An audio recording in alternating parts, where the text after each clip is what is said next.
Hello everybody, this is Hammer Striker here. Today we've got a comparison that has probably several people have been waiting for. It's the PDP versus the PPQ. The PDP, recently released by Walther, is actually intended to be the replacement for the venerable PPQ that's been around for a long time. And when this was released, it really did kind of shake up the market for polymer concealed carry guns. It's the successor to the P99, which, as good as the P99 was, and really the PPQ is almost just a P99 iteration, the P99 never really took off. The marketing wasn't there, or whatever the reason was, but the PPQ did.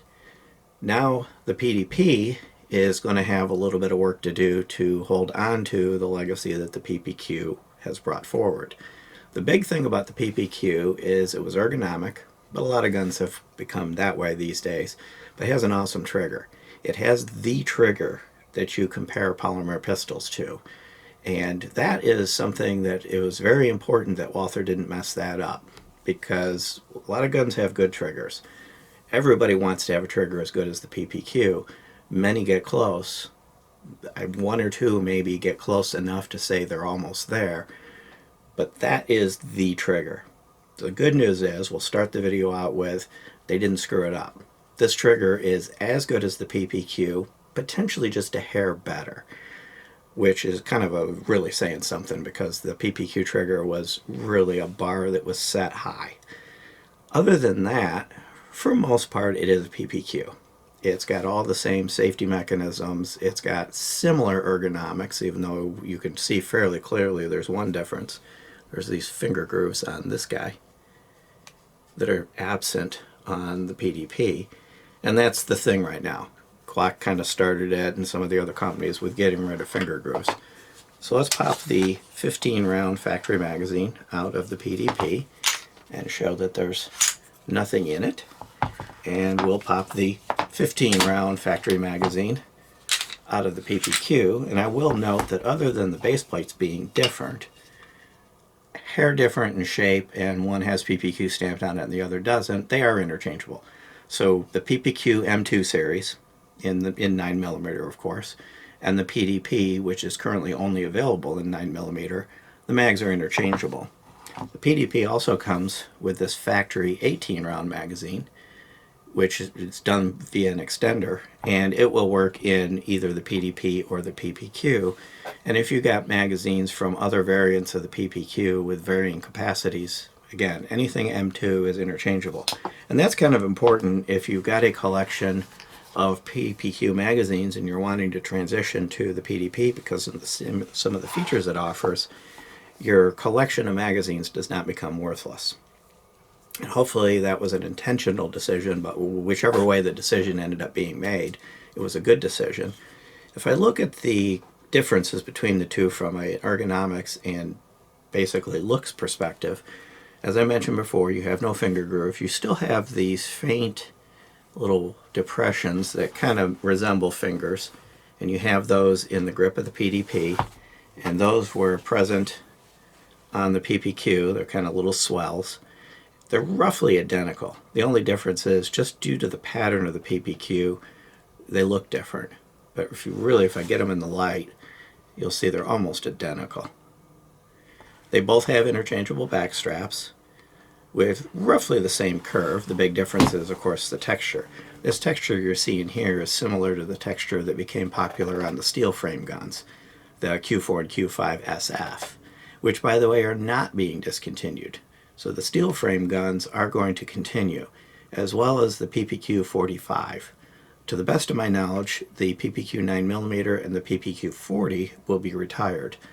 As of this moment, when I'm making this video right now, there are no announced plans to release the PDP in a caliber other than 9mm, but the design is so similar to the PPQ, there's probably nothing that would block them from doing that if they chose to do so.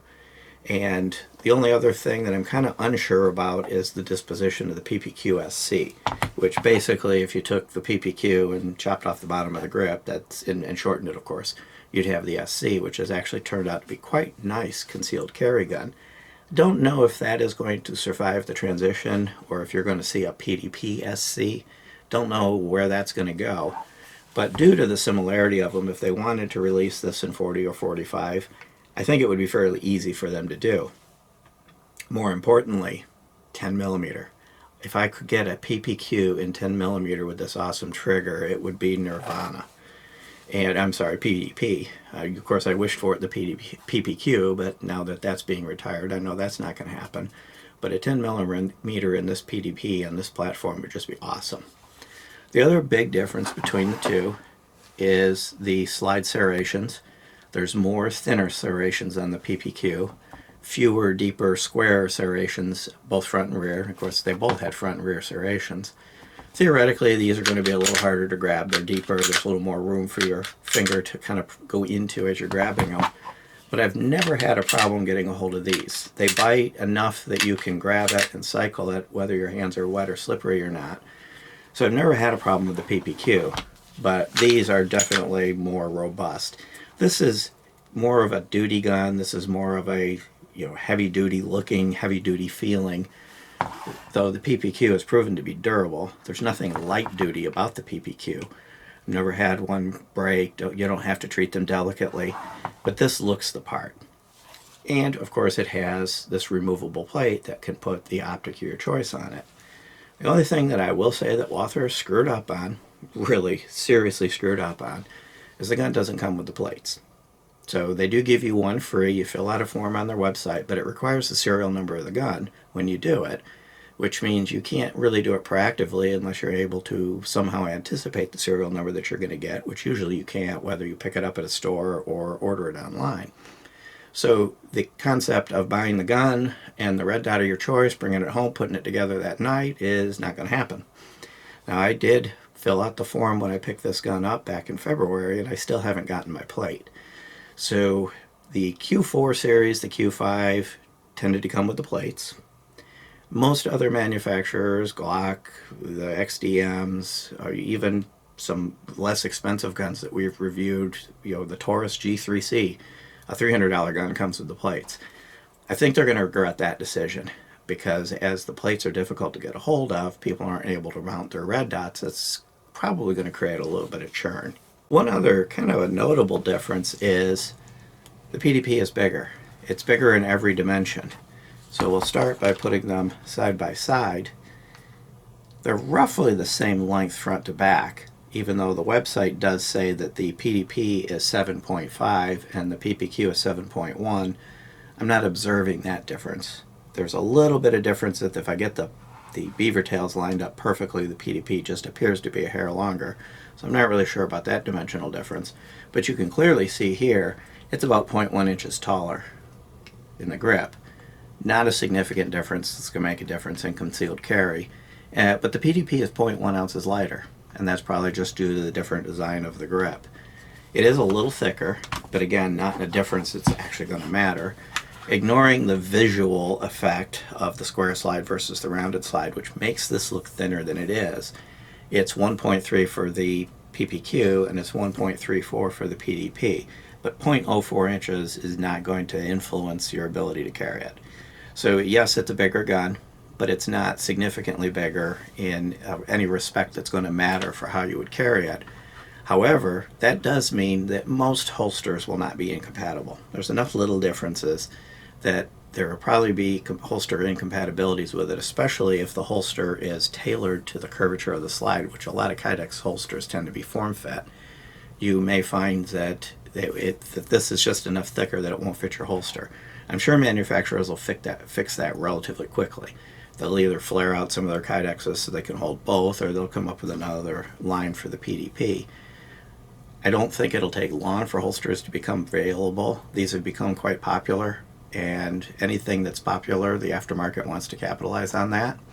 Now, sights are a little interesting on this. 3-dot sights, adjustable sights available on some models, but even though these have the appearance of being adjustable, there's little cutouts for screw holes. Most PPQs do not have adjustable sights. These are fixed sights. They're drift adjustable. They are replaceable. They're drift at the back and a little screw underneath to take the front sight off so that you can replace the sights on a PPQ. But interestingly enough, this one uses Glock pattern. So the PDP uses Glock pattern sights. Same basic design. The front sight is screwed down from the underneath. The rear sight is dovetailed, but it's a Glock pattern dovetail.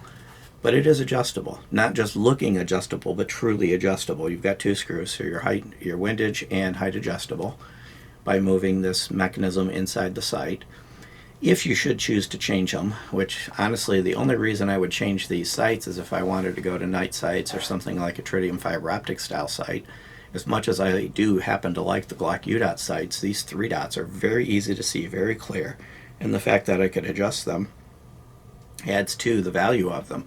So overall, yes, they're easy to change, and being Glock pattern, there's hundreds of sights out there for them, but honestly, why would you change them unless you wanted to go to, again, tritium or the fiber optic style sights? A few of the other things that are unchanged and good and unchanged. Takedown mechanisms are the same. The slide stop, slide release being extended in ambi is the same. The trigger overall feel and look is the same. One thing that is different that's kind of interesting, the PPQ had some serrations on the top of it, which are there as a glare preventative mechanism, trying to prevent sun glare on a shiny surface, especially if you oiled it up. And that's absent on the PDP. Not sure how much a difference that would actually make. I'm sure in the right lighting conditions it probably could.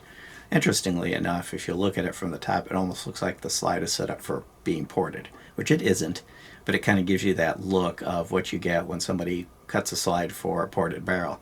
It just kind of has that look from the top. PDP is a little chunkier looking. It's a little more robust looking, but again, I don't believe it's physically any more robust, because this guy was definitely no lightweight. And you have a 3-slot Picatinny rail, and there, when you look at the rail, you can almost see where that 0.3 inches is potentially coming from when you look at the thickness of the 2 front slots. Now let me take them apart. So I got the PPQ apart. I'll set that there. And the PDP. So I'm going to start by picking up the frames and putting them side by side. And honestly, if you didn't look at the color of the spring, or you might think they're the same gun. There's a few different notches here and there. It's a little bit more squared off here versus here.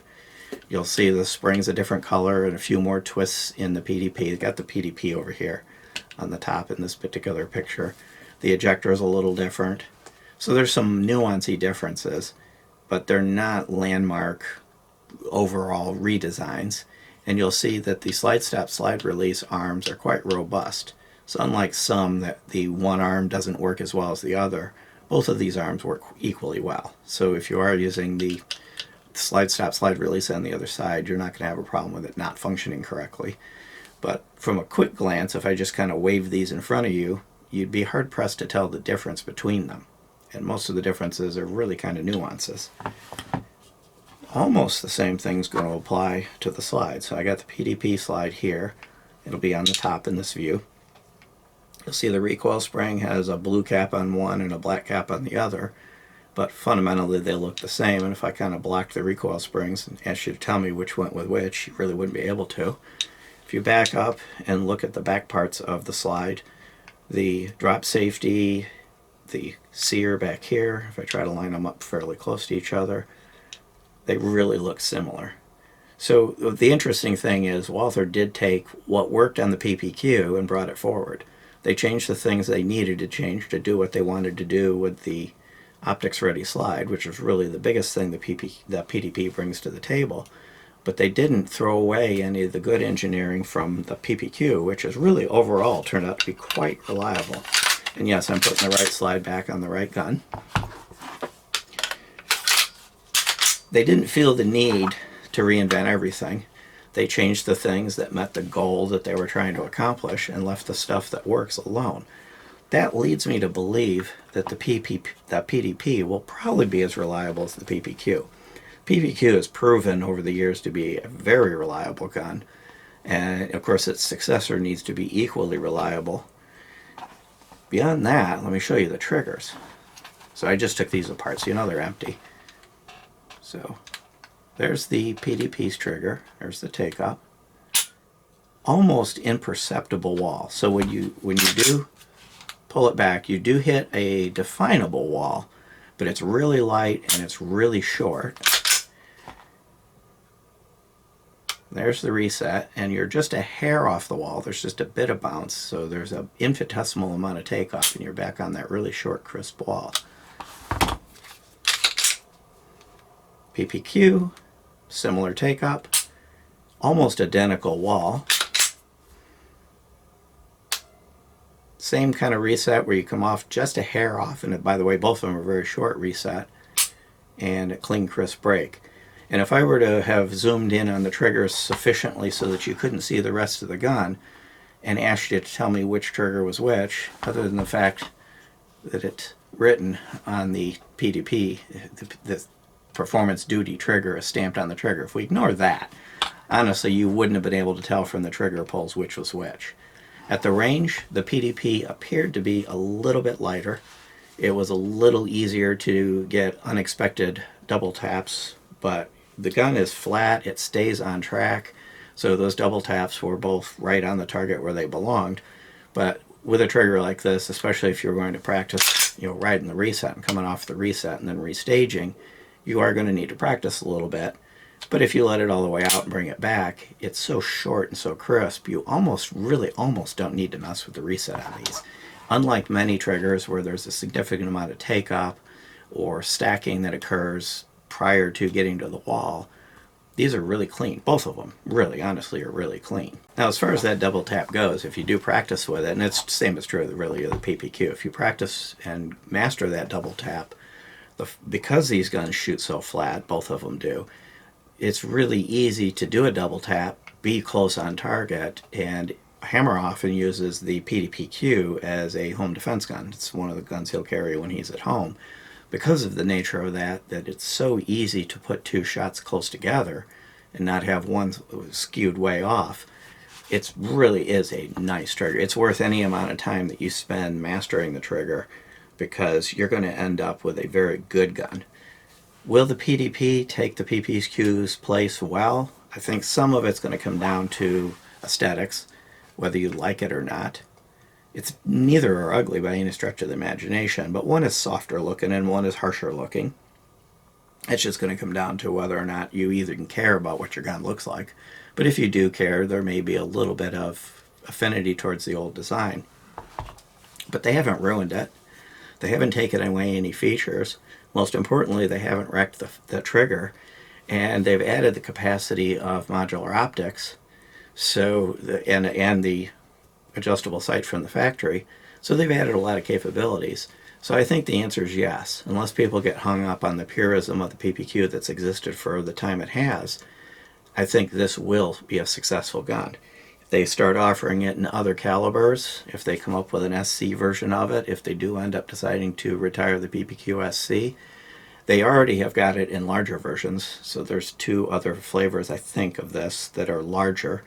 So they've covered the bigger side of it and the competition side of it to some extent.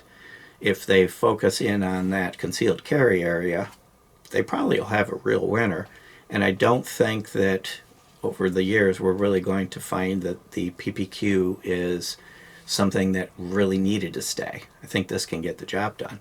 Of course, the MSRP is going to be about $50 more on average, assuming we weren't in the crisis that we're in right now where everything that goes bang is going at ridiculous prices.